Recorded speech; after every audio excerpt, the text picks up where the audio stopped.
Hey guys, welcome back. And for those of you who are first-time viewers, my name is Derek. I'm a multimedia artist and digital designer.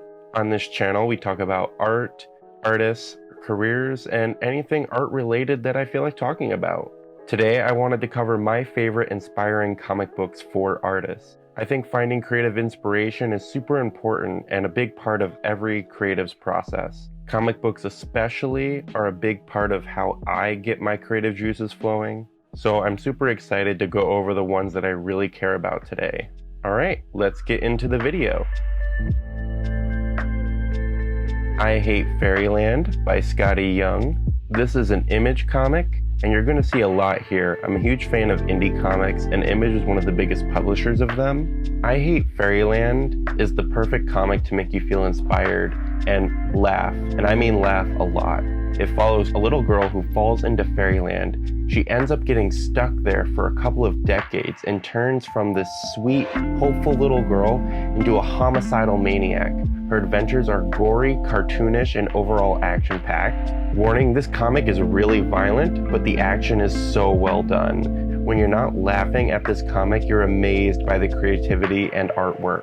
There are 3 artists on this comic. Skottie Young, he does the page design, first set of inking for the comic, and his character designs are filled to the brim with energy, and the layouts are clean and fun. Then there is, excuse my pronunciation, Jean-Francois Belliou. He does the color work, and they do an amazing job. The color work really makes the characters pop out of the page. He really goes into the detail by adding these complex layers of color that go over the ink work and his brush strokes and textures. Finally, there's Nate Pecos, who does the graphic design for this comic. I cannot stop geeking out about the typography for this comic. The work feels like what the characters are saying. I feel the graphic design isn't what most people consider when it comes to comic books, but you really notice it when you get the typography wrong when it comes to a comic book. I feel like it's that little extra detail that really makes a comic engaging, and when reading this comic, you really feel the words that come out of their mouth whenever Nate has a hand at putting in that extra punch. Overall, this was my favorite comic I picked up last year, and I reread it when I'm not feeling creative or inspired. I really highly suggest checking out Skottie Young on Instagram and being a part of his newsletter. He's an amazing comic book artist. The next comic I want to talk about is Styx Angelica Folk Hero by Micheal Deforge. To get right into the plot, Styx Angelica is, in her own words, 49 years old, former Olympian, poet, scholar, sculptor, minister, activist, governor general, entrepreneur, line cook, headmistress, mountie, columnist, libertarian, cellist, etc. After a high-profile family scandal, Styx escapes into the woods to live with what would be a relatively isolation if it weren't for the many animals that surround and inevitably annoy her. Styx is an arrogant, self-obsessed force who wills herself on the flora and fauna around her. Micheal Deforge's art style is fluid and perfectly simplified. It really helps build this world because the lines and shapes really help convey the tone and mood of the story. I feel sometimes comics get over-rendered, and because his designs are very stylized, I was able to keep track of this dense forest of characters. Micheal is a technically skilled artist, but he understands you don't need perfect anatomy or awesome action scenes to make a comic. You just need a good story and art that complements it. I really wanted to share this comic because Micheal Deforge creates these experiences with his anthology storytelling, and the bigger plot and messages just hit harder as you read through them. He's the type of author that really thinks holistically with his stories. They really feel like their own worlds, and there are really no good or bad guys. The conflict is usually internal, and mostly because of the characters are victims of the system. Sure, there's a main character, but she's really made out to be just one part of the world, and seeing how Styx feeds back into the system that created her is really interesting. This is definitely a good read for adult readers, and the themes just hit hard. I feel as you get older, you realize that the line between good guys and bad guys is almost non-existent and that we're all just victims of a system. And Micheal really explains that and explores these concepts with his books. This is a really good intro book if you want to get more into his work. The next comic is Skip by Mendoza. This is another comic by an independent artist, and it is worth it for the art alone. In Molly's story, dizzy and intoxicating debut, Skip follows a young boy named Bloom and an older woman named Bee who live an apparently tranquil life of the water separated from civilization, foraging a life out there. Bee has to go away suddenly and help someone in danger and puts Bloom in charge of the place they live and home. But Bloom fumbles with a necklace that belongs to Bee and finds himself transporting into different worlds. He meets another character named Gloopy who has been ostracized from their friends. And it sets in motion this accidental disaster and moment of creativity. Gloopy is desperate to escape their troubles. Bloom only wants to go back, and they get lost traveling this multiverse. This comic book is frickin' beautiful. It is a trippy and memorizing comic, and each turn of the page feels like it should be framed in a gallery. Molly doesn't hold back on the art, and I feel it really elevates the story.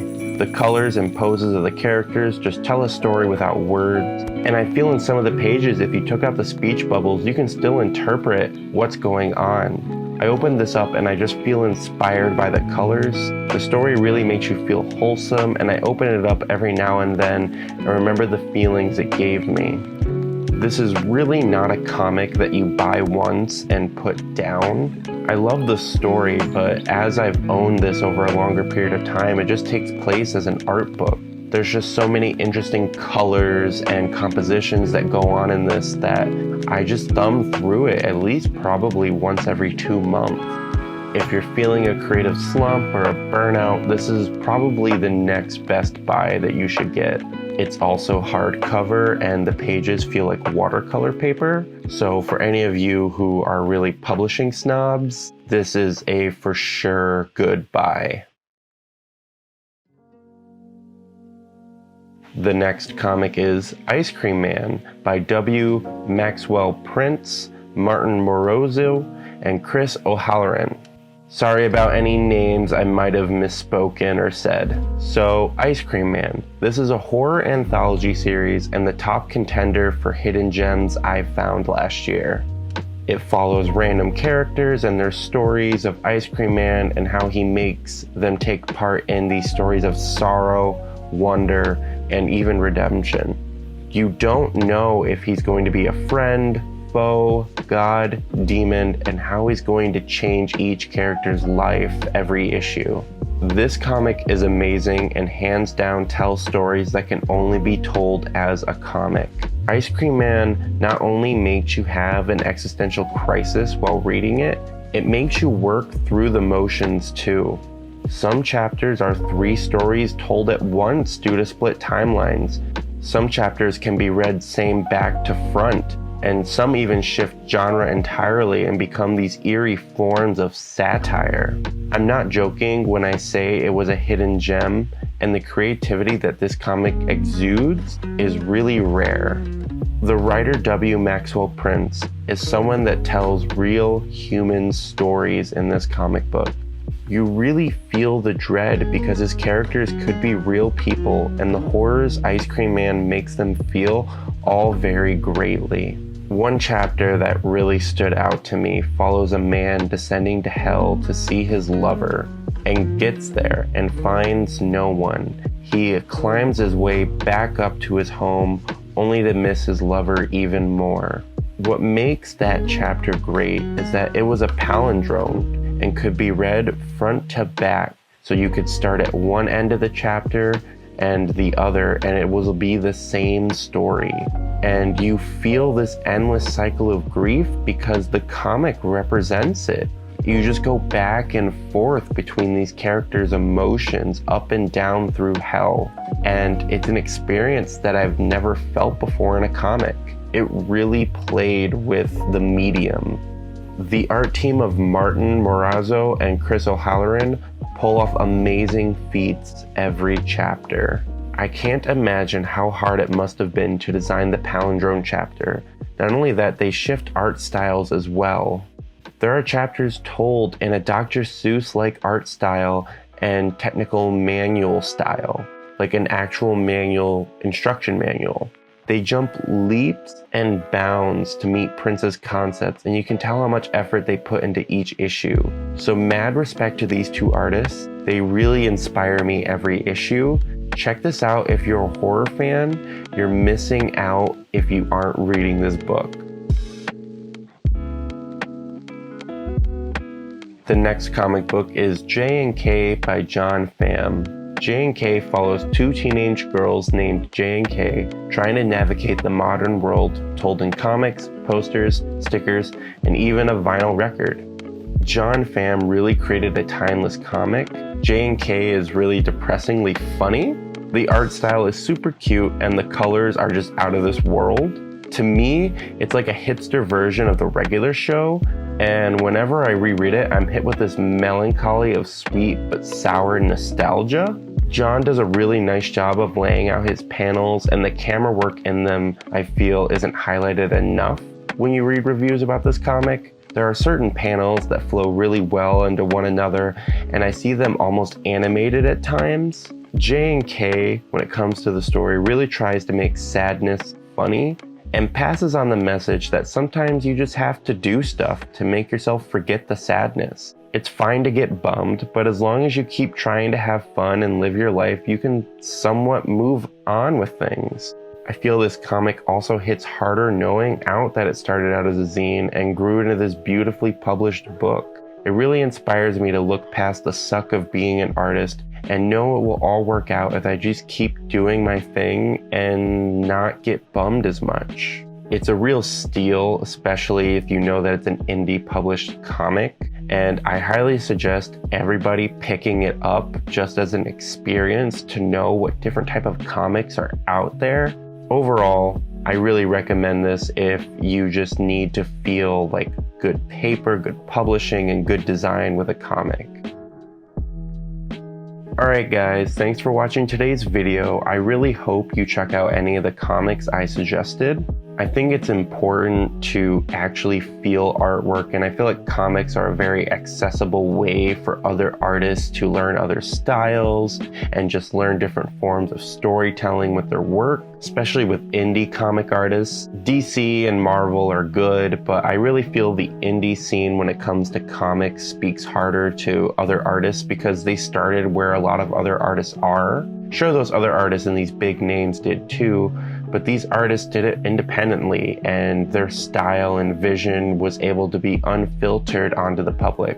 I really love comics, and if any of you guys have any suggestions, I'd be happy to check any of them out. And if you loved a particular comic that I showed today and want me to do a video on it, please let me know. I could probably talk for hours on every individual comic that I've shown today. And if you like content like this and want me to talk more about art, please like and subscribe and message me if you have any video ideas. I'd love to try out new stuff. Thank you guys. See you later.